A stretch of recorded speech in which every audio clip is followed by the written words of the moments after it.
with his mates. And he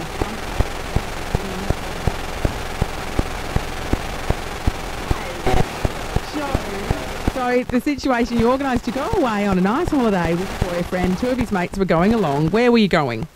We went to Thailand and got back about 2 weeks ago. So how long have you been planning it, Joey? I've been going out with him for about 6 months or so, and they had pretty much had a boys' trip planned, which I ended up getting invited to come along on. Right. And, he was acting a little bit strange for the first few days, but then on the third day in, he walked into the hotel room and... So you were sharing, yeah. sharing everything, and the boys were staying in another room. And he walked in and said, "This isn't working," picked up his bags and walked out. Oh! Wow, Joe. Joe, can I take you back to the part where you said it was a boys' trip and you got invited? Now, Yeah. I'm not sure how that worked. Well, the three of them had a plan from before my ex and I started going out. Yep. Yes. So a few months in, it then got to the point that my boyfriend wanted me to come along on the trip as well. Oh, so he was deeply in love. Because that's what happens. well. No, it is. If you get invited on a boys' trip, then they're deeply in love or it's I've never something to ever do. seen that happen ever. Well, here's the deal. Well, so, apparently it doesn't work. Obviously. so, Joe, you've been dumped. Okay, he's Yeah. left your room. So how long have you got left in Thailand then? Back to... Another week and a half left So- in Thailand. What did you do? Going to 3 different places, 3 different flights, and a few more hotel rooms that were all supposed to be shared with him. Oh, so there was an itinerary. Weren't just staying in one spot for 2 weeks. No, we were going Joy. to numerous different places. So tell us how it works. So he's broken up with you. So do you see him again? Do you talk? What's Do happening? you keep going with the itinerary? What is it? Well, the first thing that I did was went and poured myself 2 glasses of vodka, Yes. and at about 9:30 in the morning, as you do. Yeah.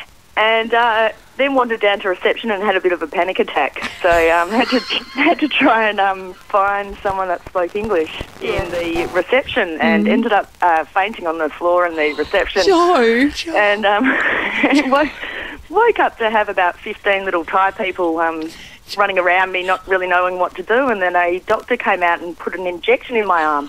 Oh. And we didn't even know what it was, but it turned out to be Valium. So, and so I spent the 2 days by myself, and then met back up with the other 2 friends, and actually ended up running amok. Oh, did you? Really? I certainly did. So where was he during all this? He just sort of wandered off, and then we flew over to Koh Samui just after the airplane crashed. Yeah. So we Yes. were on the flight on the day after. So I had I had about 6 hours delay in the airport by myself, and then got over to Koh Samui and met up with one of his friends. And yeah, the ex just sort of stayed in the background. We all went over to Copenhagen to the full moon party, and he disappeared then, and we lost him. Oh my God. He was missing for a day, and That happens at full moon parties. It's quite standard. so we were about to go to the police, and he sort of rocked up. But then I carried on to Bangkok with the other 2 friends for another 4 days, and he went home to Perth 4 days early. You know what? His mates didn't agree. unreal. His mates obviously didn't agree with what he did to you. So Really? that's for the mates Yeah. to back her, not him. Yeah, because that's that's what really was weird. happening, and he's Yeah. gone off ashamed. That's awesome. Wow, you know Joe, what? you made a good turned that around. situation out of something terrible. Joe, you're awesome. I mean, Thank you for sharing I mean, the and story. I'm sorry that I was laughing for most of that, but it was funny. It was. I mean, now reflecting back, funny, isn't it, Joe? Sort of. Yeah. Yes, it was actually quite funny at the time, just the day after, not on the day. Not Yeah. on the day. Look, Sure. 13 24 10. We want to know this breaking up while you're on holidays, particularly. I just want to know, what's the most awkward time to break up? Yeah. What was the situation? Were you